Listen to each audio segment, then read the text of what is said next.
Phone பண்ணாங்களா? இல்லை லட்சுமி, யாரும் கூப்பிடல. அது எப்படிங்க அதுக்குள்ள ஃபோன் பண்ணுவாங்க?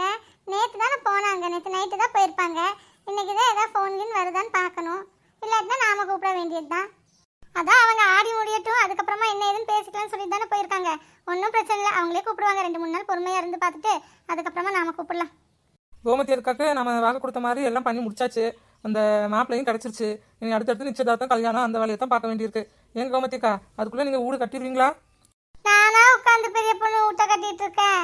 அங்கே கட்டுறவங்க சீக்கிரம் கட்டி கொடுத்தாங்கன்னா எனக்கும் முடிஞ்சிடும். அவனுங்க சொல்கிறத பார்த்தா இனி 4-5 மாதம் ஆகும்னு சொல்கிறானுங்க. பார்க்கலாம் என்ன பண்ணுறானுங்கன்னு. ஆமாம், கல்யாணம் ஆகிறதுக்கு 5-6 மாதம் ஆயிரும்ல. இனி நிச்சயம் ஆகணும். நிச்சயம் ஆகிட்டு ஒரு 3-4 மாதம் கழிச்சு தானே கல்யாணத்தையே வைப்போம். ஆமாம் ஆமாம், அப்படி தான் பண்ணணும். பின்ன நமக்கு கொஞ்சம் நேரம் வேணும்ல.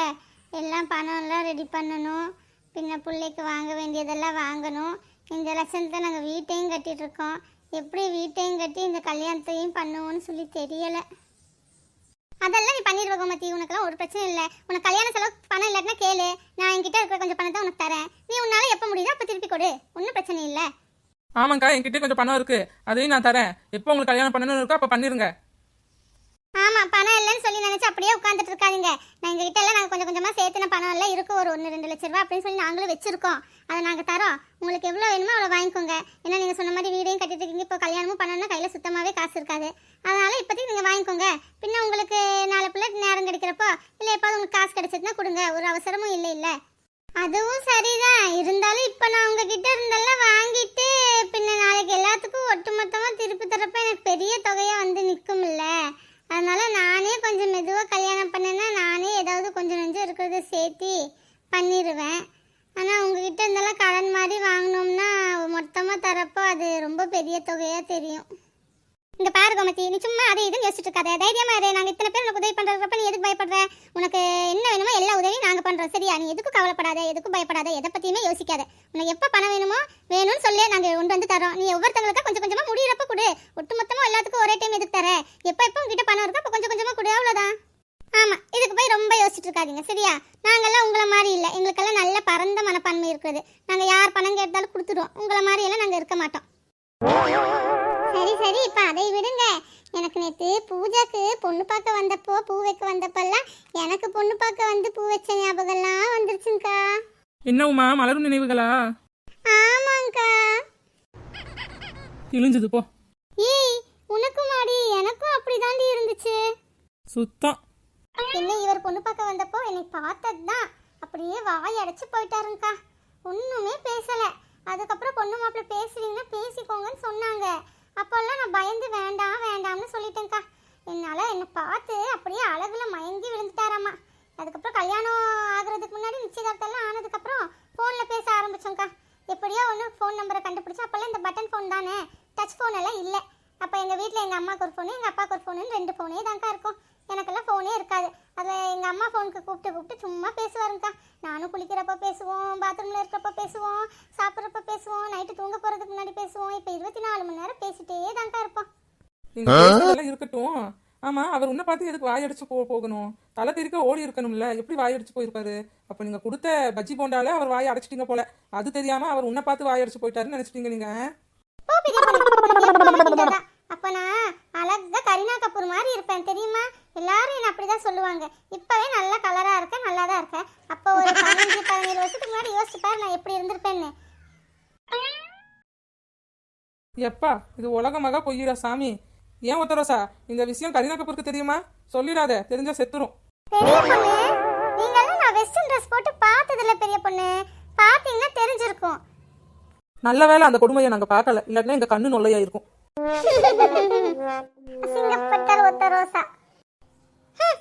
அடேங்கப்பா, பாருடா. லக்ஸு, இந்த மாதிரி உங்களுக்கு ஏதாவது ஸ்டோரி இருக்கா? இருந்தால் சொல்லுங்க, கொஞ்சம் கேட்போம். ஏன் இல்லாம, அதெல்லாம் நிறைய இருக்குடி பெரிய பொண்ணு. நானும் என் கல்யாணத்துக்கு முன்னாடி எல்லாரும் எனக்கு குஷ்பு மாதிரி இருக்கேன்னே சொல்லுவாங்க. அது என்னமோ உண்மைதான். இப்பவே நீ குஷ்பு மாதிரி தான் இருக்க. அப்ப அந்த டைம்ல நீ அப்படிதானே இருந்திருப்ப. என்ன குஷ்புவே இழைச்சிருச்சு, இன்னும் நீ தான் இழைச்ச பாடு இல்லை, இழைக்கவும் மாட்டேன். எனக்கும் இழைக்கணும் தாண்டி ஆசை. ஆனா முடிய மாட்டேங்குது. நான் எப்பெல்லாம் இழைக்கணும்னு நினைக்கிறேனோ அப்பதான் இனி கொஞ்சமும் குண்டாயிட்டே போறேன் பெரிய பொண்ணு. கவலைப்படாதுக்கா, நாமெல்லாம் வேணா ஒரு ஃபிட்னஸ் கிளாஸ் ஸ்டார்ட் பண்ணலாமா? நாமெல்லாம் அப்படியே ஜும்பா டான்ஸ் ஆடிட்டே இருந்தோம், அப்படியே ஒல்லியா ஸ்லிம்மா ஆயிடுவோம்க்கா. 0 சைஸ் ஃபிகர் ஆயிடுவோம்.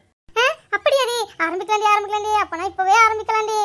இங்க பாரு, நீ நினைக்கிற மாதிரி உடனே எல்லாம் ஆரம்பிச்சு ஆட முடியாது. அதுக்கு நேரங்காலம் இருக்கு. ஒன்னா காலையில பண்ணணும், இல்லாட்டினா ஈவினிங் டைம் பண்ணணும். அது பாத்துக்கோ. சரி. ஏ லட்சுமி, நீ ஏன் ஒல்லியாகணும்னு நினைக்கிற லட்சுமி? உனக்கு இப்படி இருக்கிறது தான் அழகு. உன்னை இப்படியே பார்த்துட்டு ஒல்லியா பார்த்தோன்னா நீ நல்லாவே இருக்க மாட்ட. பார்த்துக்கோ, நீ இந்த மாதிரி இருக்கிறது எவ்வளோ அழகா இருக்க தெரியுமா? அதுக்குள்ள கோமதி, நான் சின்னதுல இருந்தே குண்டாத்தானே இருப்பேன். எனக்கு ஒரு தடையாவது ஒல்லியாய் பார்க்கணும்னு ஆசை. அது மட்டும் இல்லாமல் இப்போ பாரு, கொஞ்சம் தூரம் நடந்தால் நடக்க முடியல, கால் முட்டியெல்லாம் வலிக்குது. டாக்டர் கிட்ட போனால் ஓவர் வெயிட்டாக இருக்கீங்க, வெயிட்டாக கம்மி பண்ணுங்கன்னு சொல்கிறாங்க. நடக்க முடியல, கொஞ்ச நேரம் படுத்தா கீழே படுத்தா எண்ணிக்க முடியல. இந்த மாதிரி 1008 பிரச்சனை இருக்குது கோமதி.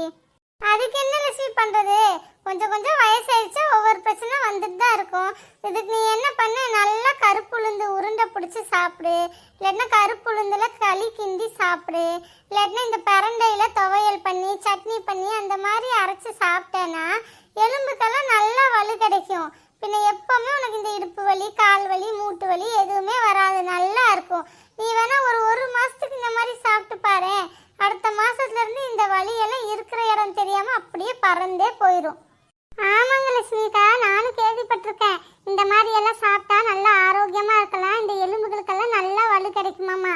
அதுக்கு ஹாஸ்பிட்டல் போகணும்னு ஏன் தண்டத்துக்கு இந்த கால்சியம் மாத்திரை அது இதுன்னு தருவாங்க. அது அவ்வளோ விலை சொல்லுவாங்க. அதுக்கு நாம ஒரு 50 ரூபா 100 ரூபாய்க்கு இந்த மாதிரி காய்கறி வாங்கி சாப்பிட்டோம்னா நமக்கு எப்பவுமே நல்லா இருக்கும், எந்த சைடு எஃபெக்ட்டுமே இருக்காது. ஆமா, அதுக்குன்னு இந்த மாதிரி எல்லாம் சாப்பிட்டுட்டு நல்லா படுத்து தூங்கினோம்னா உடம்புக்கு வேலை கொடுக்காட்டினா பின்ன வேற ஏதாவது வந்து சேர்ந்துடும். அதுக்கு நல்லா சாப்பிட்டுக்கோங்க. ஒரு நாளைக்கு ஒரு 1/2 மணி நேரம் ஒரு வாக்கிங்கோ ஏதாவது எக்ஸசைஸோ பண்ணுங்க, எல்லாமே சரியாயிடும். நீங்க இப்படி இருக்கிறது தான் நல்லாவும் இருக்கு. உங்க உடல் ஆரோக்கியத்துக்கு வேணா கொஞ்சம் லைட்டா எக்ஸசைஸ் பண்றது நடக்கிறது அந்த மாதிரி பண்ணிக்கலாம். அதுக்குன்னு உடம்பு குறைச்சி ஒல்லி ஆகுறதுக்குன்னு எதுவும் பண்ணிடாதீங்க, பின்ன உங்களை பார்க்க சகிக்காது, சொல்லிடுறேன். ஏங்க லக்ஸு, நீங்க அழகுக்கு உடம்பு குறைக்கணும்னு நினைக்கிறீங்களா இல்ல உடல் ஆரோக்கியத்துக்காக குறைக்கணும்னு நினைக்கிறீங்களா? உடல் ஆரோக்கியத்துக்கு தான் பெரிய பொண்ணு. இந்த வயசுல போய் எனக்கு நீ அழகு என்ன வேண்டி இருக்கு? இந்த கை கால்லாம் வலி இருக்கே, கொஞ்சம் வெயிட்டை கம்மி பண்ணா நல்லதேங்கிறதுனால தான் நான் பாக்குறேன். அப்போ ஓகே, அதுக்கு நீங்கள் ஒரு 5லேருந்து ஒரு 10 கிலோ கம்மி பண்ணிங்கன்னா போதும். அது எப்படியோ ஒரு 6 மாதத்தில் கம்மி பண்ணிடலாம். அது நல்ல ப்ரோட்டீன் ரிச் ஃபுட்டாக எடுத்துட்டோன்னு வைங்களேன், ஈஸியாக உடம்பு கம்மியாயிரும். சும்மா நீங்கள் பாட்டுக்கு ஒரு வட்டல் நிறைய சோத்தை போட்டு ஒரு சட்டி சோறு நிறைய போட்டு தின்னோம்னு வைங்க, இன்னும் உடம்பு கம்மியாக ஆகாது, பார்த்துக்கோங்க. எப்போவுமே சோத்தை கம்மியாக எடுத்துக்கோங்க. காய்கறி, இந்த பருப்பு, கீரை, முட்டை அந்த மாதிரி அதிகமாக சேர்த்துக்கோங்க. அப்போ உங்கள் வெயிட்டு தன்னால் கொஞ்சம் கம்மியாயிரும். உங்களுக்கு இதே இருக்கிற உடம்பே கொஞ்சம் இருக்கும், என்ன கிலோ மட்டும் கொஞ்சம் கம்மியாகும், அவ்வளோதான். அதே மாதிரி கொஞ்சம் நடக்கிறது, ஓடுறது, பின்ன கொஞ்சம் எக்ஸசைஸ் பண்ணுறது அந்த மாதிரியெல்லாம் பண்ணிங்கன்னா நீங்கள் நல்லா ஆரோக்கியமாக இருப்பீங்க. சரி பெரிய பொண்ணு, அப்ப நீங்க எல்லாம் சொல்ற மாதிரியே பண்ணி பாக்குறேன். என்ன ஆகுது ஏதாகுதுங்கிறத பார்க்கலாம். நல்ல முடிவு, வாழ்த்துக்களுங்கக்கா. நீ பூஜைக்கா லூசு, நேற்று வணக்கம் சொல்ல சொன்ன, என்ன அப்படி வணக்கம் அப்படிங்கிற மாதிரி சொல்ற? அப்படியா சொன்னேன்? ஆமா, இந்த முனி படத்துல ஒரு கேரக்டர் வந்து வணக்கம் சொல்லு பத்தியா, அந்த பொண்ணு கூட பொண்ணோட அம்மா பேய் பிடிச்சிருக்குல்ல, அந்த கேரக்டர் மாதிரியே வணக்கம் சொன்னேன். எனக்கு சிரிப்பா வந்துச்சு. ஏய் போங்கடி, நான்லாம் அப்படியெல்லாம் சொல்ல, நான் நார்மலா தான் சொன்னேன். ஆமா, நேற்று மாப்பிள்ளை பேசுறப்ப எதுவுமே பேசாம சும்மா இருந்தேன், ஏதோ பேசி தொலைய வேண்டியது தானே. ஆமா, பாவம் அந்த மனுஷன், நீ பேசாதனால எங்ககிட்ட பேசிட்டு போனாரு. எவ்வளவு நல்லா பேசினாரு. கொஞ்சம் வாயை திறந்து பேசுறதுக்கு என்னவாமா? உங்களுக்கு என்னம்மா, நீங்க ஈஸியா பேசிடுவீங்க. என் நிலைமையில இருந்து பார்த்தா தானே தெரியும். எனக்கே உள்ள கிடுகிடுன்னு ஆடிட்டு இருந்துச்சு, நான் எதுவுமே பேசல. எனக்கு கை காலில் ஜில்லுன்னு ஆயிடுச்சு தெரியுமா? சரி, மாப்பிள்ளைய பார்த்தியே இல்லையா, பிடிச்சிருந்துச்சா? உங்ககிட்ட ஒன்றுமே கேட்கல, அவங்கவுங்க முடிவு பண்ணிட்டாங்க. உனக்கு கஷ்டமாவே இல்லையாக்கா?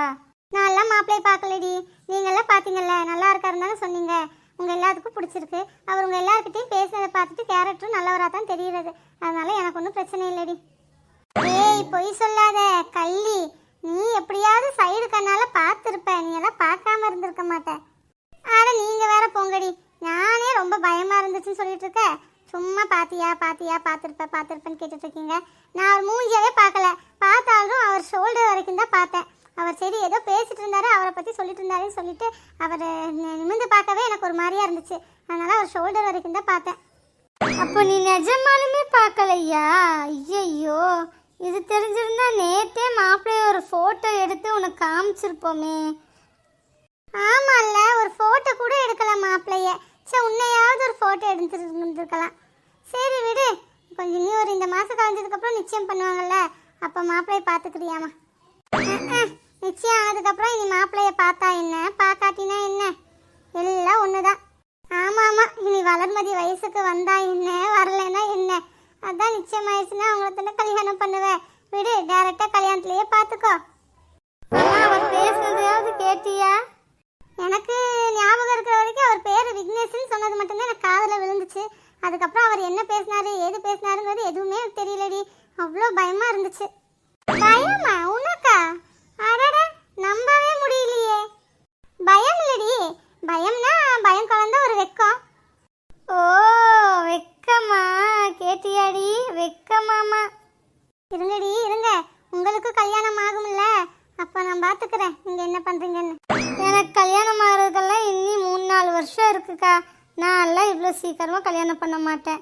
மறுபடியும் இப்போ படிச்சுட்டு இருக்கேன்னா, படிச்சுட்டு நல்லா ஒரு 2 வருஷம் வேலைக்கு போய் நல்லா சம்பாதிச்சுட்டு அதுக்கப்புறமா தான் கல்யாணம் பண்ணுவேன். இவ என்ன பண்ணிட்டு இருக்கா? நாமளும் ரொம்ப நேரமா உட்காந்து பேசிட்டு இருக்கோம். இவ இங்கிட்டு அங்கிட்டுன்னு நடந்துட்டே இருக்கா. என்னத்தான் நடந்துட்டு யோசிச்சுட்டே இருக்கான்னு தெரியலையே. ஏய் லூசுகளா, நாமளே இங்க பேசிட்டு இருக்கோமே, கொஞ்சம் சின்ன பொண்ணை கவனிச்சிங்களா? அவ நம்ம கூட உட்காந்து பேசாம இங்கேயும் அங்கேயும் என்னத்தையும் யோசிச்சுட்டு நடந்துட்டே இருக்கா. கொஞ்சம் அவளை கூப்பிட்டு என்னன்னு தான் கேளுங்களேன்.